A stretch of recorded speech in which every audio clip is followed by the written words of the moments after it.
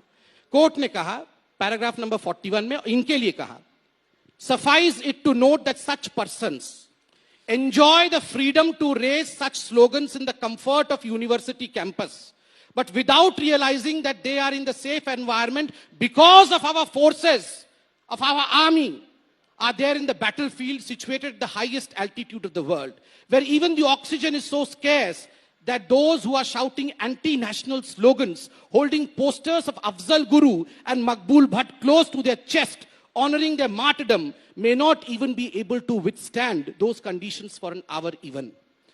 जो लोग एक घंटे के लिए सियाचिन में खड़े नहीं हो सकते हैं, वो लोग देश के आर्मी के खिलाफ, देश की स्वतंत्रता के खिलाफ आंदोलन लगाए। और मैं आपसे पूछता हूं, आपका पॉइंट आ गया, ऐसे लोगों को हिंदुस्तान हीरो बनाएगा? आपका पॉइंट आ गया। ऐसे लोगों को हिंदुस्तान हीरो बनाएगा? मैं हिंदुस्तान से ये सवाल पूछता हूं। देश के टुकड़े होंगे इंशाअल्लाह, हिंदुस्तान तय कर लेगा। India is a country without a post office.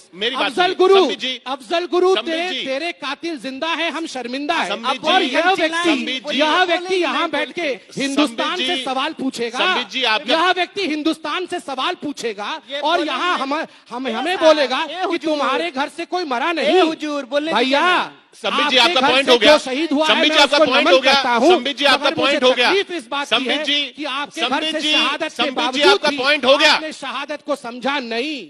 और ये दुख की विषय है कि देश में ऐसे लोगों को हम हीरो बनाने की कोशिश करते हैं। भारत तेरे टुकड़े होंगे इंशाअल्लाह। India should think as to how India has become what it is. हम कैसे भारत बने हैं, भारत को सोचना होगा। सैकड़ों लोगों की जान गई है, हमारे आर्मी मरती है और ये लोग हीरो बनते हैं। संबित जी इसी पर चर्चा करने आए हैं यहाँ पे। जो मरता है सियाचिन में, संबित जी इसी पर चर्चा करने आए हैं। संबित जी इसी पर चर्चा आप बोले किसने अफजल गुरु को फांसी दी? सुप्रीम कोर्ट के जज ने फांसी दी। संबित जी प्लीज, सुप्रीम कोर्ट के जज जिंदा है, इनको शर्मिंदा है। अब ये हुजूर मत करिए, सुनिए, सुप्रीम कोर्ट के जज जिंदा है, इनको शर्मिंदा है, ये शर्मिंदा है। हम जोर से बोले और बोलिए, और तेज बोले, और तेज बोलिए। मगर आज मैं यहाँ आपको एक्सपोज करके नंगा करके जाऊंगा कि ऐसे लोग हिंदुस्तान में हीरो बनने लायक नहीं है। इनसे बात तो कर लें, इनसे बात। अब हम बोल लेते हैं। पूरा कोर्ट का पढ़ूंगा। जोर से चिल्लाने से बात सच नहीं हो जाती। तो आराम से बोलिए ना। दूसरी बात,